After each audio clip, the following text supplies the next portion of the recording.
In this presentation, I will talk about the use of a low-power radar for assessing the health of a beehive. Hi, I'm Herb Aumann. I am retired and I live on a farm in central Maine. And I have an apiary of about 7 hives, so you could call me an armchair beekeeper. I'm still teaching part-time at the University of Maine, but I spent most of my career as a radar engineer at MIT Lincoln Laboratory.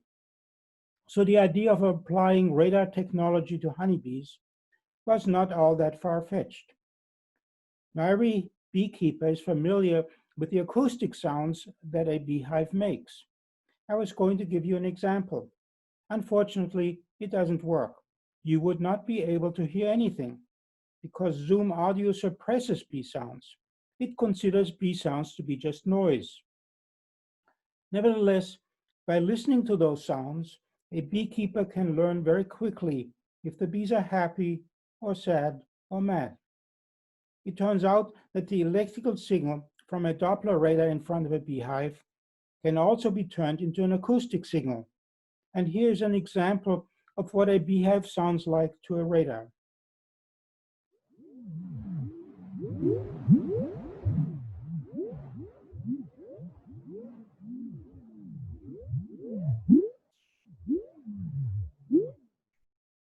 Clearly, the radar sound is quite different.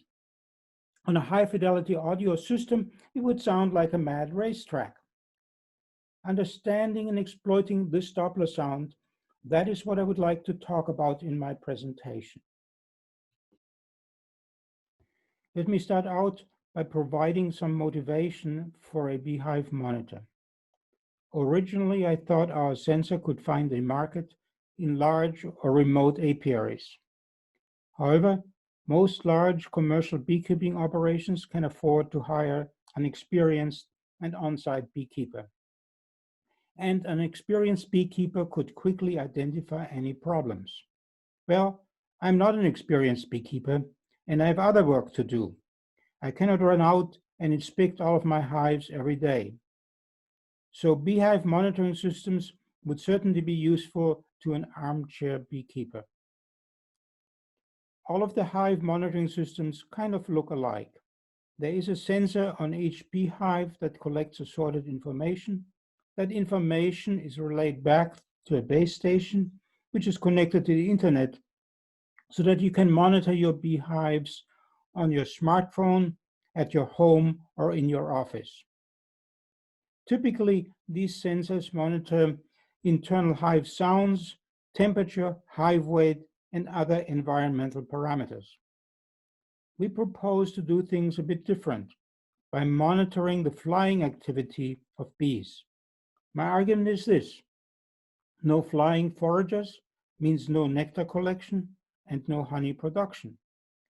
No foraging also means that there's no pollen collection. That means there will be no new bees and this hive will die. When it comes to the actual sensor implementation, there are many different options. Some sensors stick a microphone inside the beehive to listen to the unique sounds that bees make. And I have done that too. There are light barriers that count bees coming and going. There's a company that uses an internet-connected video camera and offline image processing to count bees. That system works very well, but it is a bit pricey. I propose to monitor bees with an RF motion detector. It turns out RF motion detectors have become very inexpensive.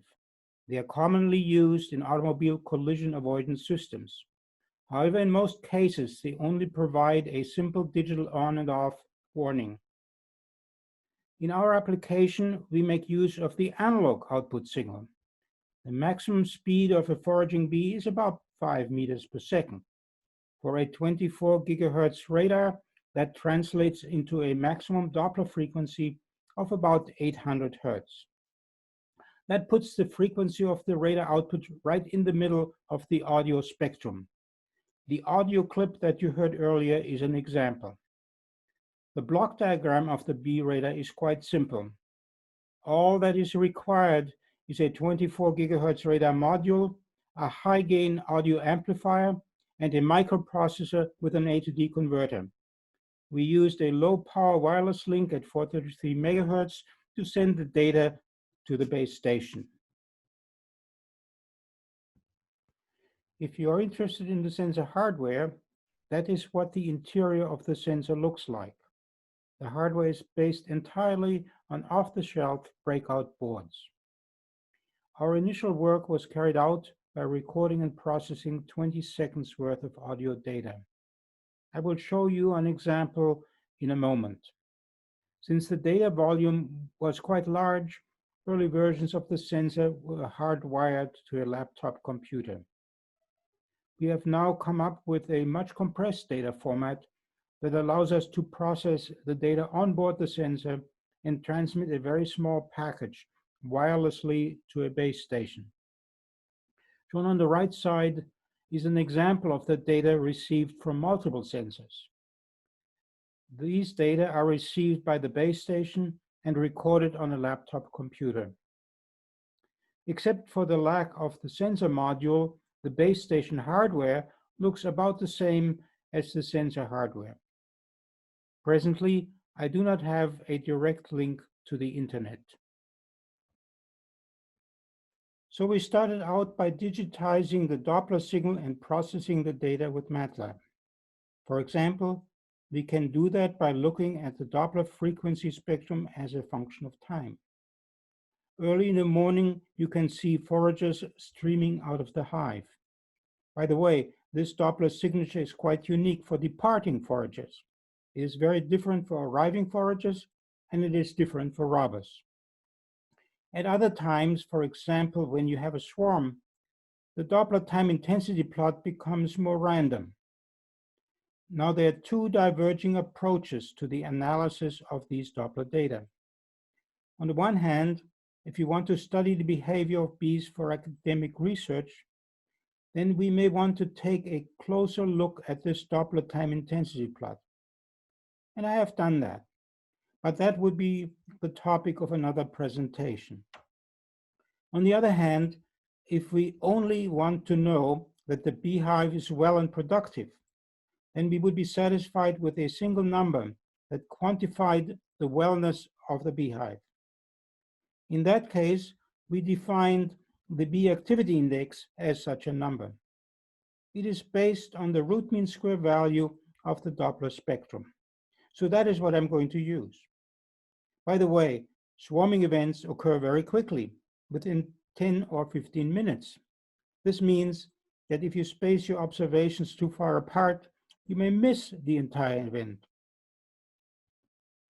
So now that we have defined this bee activity index, how do we relate it to what is actually going on?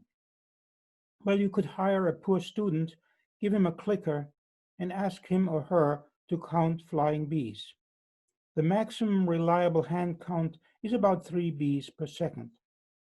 If you want to do better, you could use the video measurement system that I mentioned earlier and count flying bees by differential image processing. That system is not really suitable for use in a remote apiary because it requires AC power and a Wi-Fi internet connection for offline processing. It calculates bees per second in the field of view as shown in this picture. You can't really see the scale on the plot on the right, but the maximum count is about 15 bees per second. So I set up an observation hive to compare the video measurements with our bee radar measurements.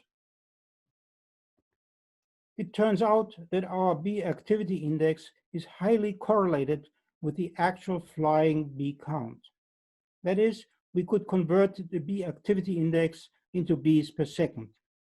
But that is not necessary if all you want to do is to detect some unusual event, or if you want to compare the performance of several hives. Let me give you some examples. By the way, increased activity due to orientation flights usually occur early in the afternoon. Increased flying activity in the morning is suspect. Here I'm comparing the activity indices for several days. Each day consists of about 500 average observations made every 2 minutes. I'm comparing the bee activity indices for a hive on a normal day, on a day of orientation flights, on a day when the hive swarmed, and on a day when robbing was going on. By the way, the real purpose of these orientation flights is not completely understood. The activity index is clearly capable of detecting these unusual events, and you could come up with some kind of algorithm to set an alarm's threshold. I will explain a technique for setting the alarm in a moment. Here is a comparison of the hourly activity indices from multiple hives. Hive number 1 and number 2 look about right. Hive number 3 is clearly weak. Hive number 4 swarmed on August 18th. Swarming rarely occurs that late in the afternoon. Unfortunately, the bee activity index did not detect any precursor to the swarming on the preceding day, on August 17th. That is a common complaint I have with most bee monitoring techniques. They can only tell me that a hive had a problem after the fact. It would be nice to know beforehand. For example, is the slight drop in the activity a precursor to swarming? Or is this drop due to other effects, such as environmental effects? So I tried to correlate the weather with the daily average of the bee activity index.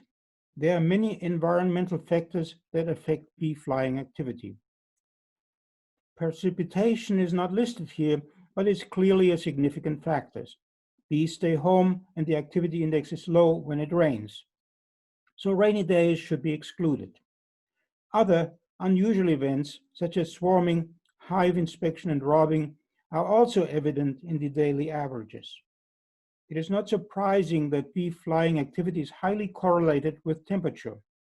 So as a first attempt, I will try to compensate my bee activity index for temperature. So in this view graph, I predict the activity index for a normal day based on temperature. I then calculated the running median standard deviation of the actually measured activity index.